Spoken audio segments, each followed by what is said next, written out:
there, it's Nathalie, and I've been making some fiber tassels, and so I thought I'd just give you a little tutorial on that. I've had so much fun. I started off doing like this, and this is a piece of vintage scarf that I tore up, and then some other little like ribbons and a piece of little shirt and just some yarns and stuff that I got. But I wrapped this with wire at the top, and I'm not really crazy about that technique, so I'm going to put that to the side. I'll use that, but not for this. All right, and then I did like a little keychain, and this could come off, this could hook onto a purse, or you could actually use it for a keychain. I don't know that it would be like really practical for a keychain, but it'd be really cute and sweet hanging on a purse. All right, and so this little fiber right here is just actually a little piece of soft knit that came off of this shirt that I got from a thrift store, from our little thrift store locally. This is not a keychain, it's just a little round ring, and then I attached the little lobster clip to it.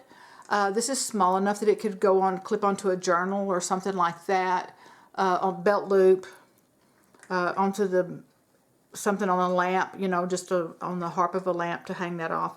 All right, and then I started, this is the other thing that I don't think I'd use the keychain one to do this, but this will hook onto, I got this string of pearls from Walmart, $4.88, too cute. I tried this on. I didn't take them off the thing yet because I want to show you. And so you can actually clip that on, and so you've got that hanging on your little pearl necklace, or whatever kind of necklace you want to put that on. So that's a possibility too. All right. And then I started making some necklaces, and I really, really like these. So, and I went to go find some more of this color, this type of yarn. This was in the yarn department at Walmart. And so it's kind of ribbon yarn, something to knit with, and I was going to get some primary colors, but they didn't have this at all anymore in any color. And so this is what I'm going to show you how to do, is how to make the tassel and the necklace all together. Then I also I have a big roll of this that a friend gave me. That's this really neat nubby string, and so that's what I did this one with, and I used a little bell cap and a bead, and so I'm going to show you how to do that. So we'll go ahead and get started. Let me move this stuff out of the way.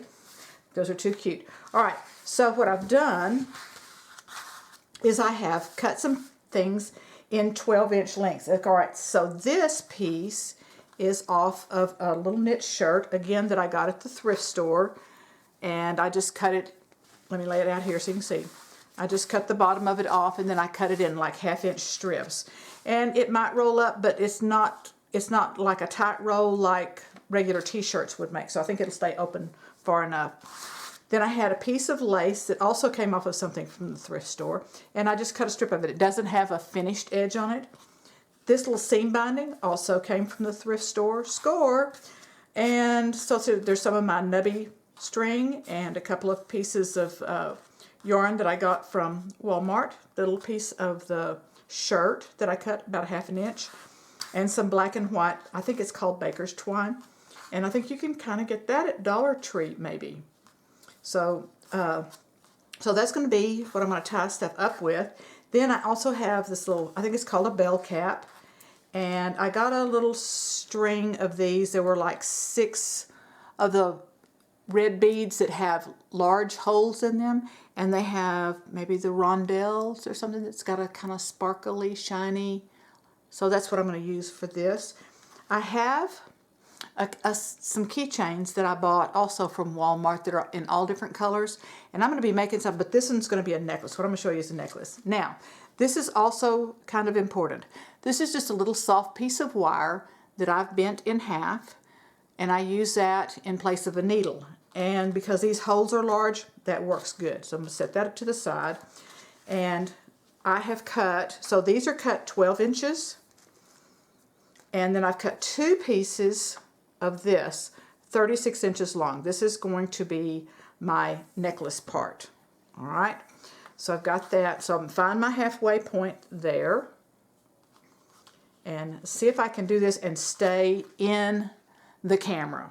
That's my challenge. All right, so I'm going to pinch this up, find my halfway point here and adjust if I need to pull something longer or shorter, and I can also cut some stuff off if I need to. All right, so there's my halfway. Here's my halfway on this. So let me thread that through, and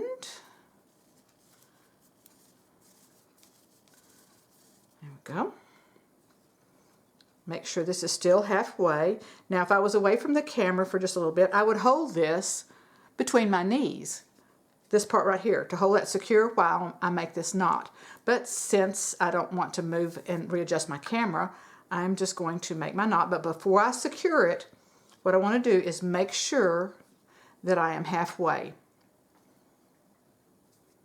Okay, so I'm going to even up my ends and come down, and it had shifted, so I want to pull that to where it is even. And there we go. And one knot is sufficient. You could tie two if you want to, but one knot is sufficient. So there's my tassel to start off with. Now to get my little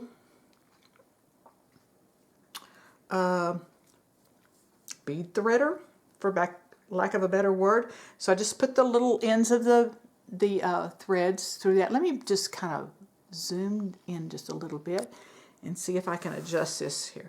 All right, so I've got the threads inside that little piece of wire that's been in half. Go in through the large end and then pull this through and settle that down and figure out what you want on the front. If you need to adjust anything around, this is the time to do it. What threads or what fibers do you want front ways? And you can do that. Do we want the black on the front of it, or do we want more of the red? So I'll just kind of fiddle with that for just a second. Pull that back down, pull that in. All right, I think that'll work. Now then, I want to make a knot just because. You probably don't have to, but I did, so I'm going to do that again.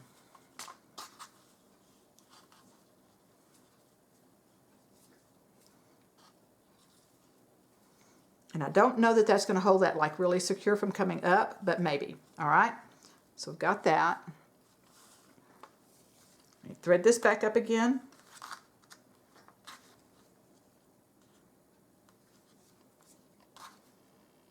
The big bead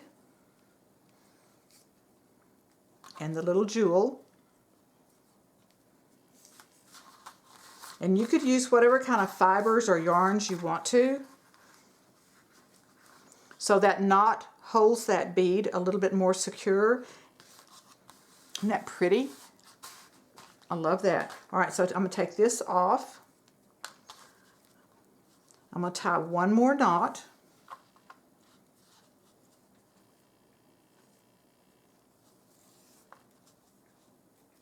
I'm not going to tie it real tight, but what this is going to do is kind of separates it and makes it go side to side.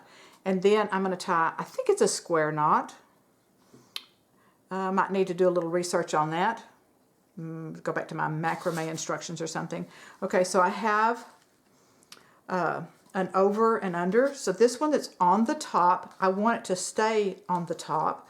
So I'm going to loop it, if you can see, push this one that's underneath. That's going to be the one that's going to come to the underside. This one's going to go back over to the top and then loop through. Now I want just a little bit of ends up here, so I'm just going to hold that and I'm going to pull up from the other end, from the bottom side, to tighten that.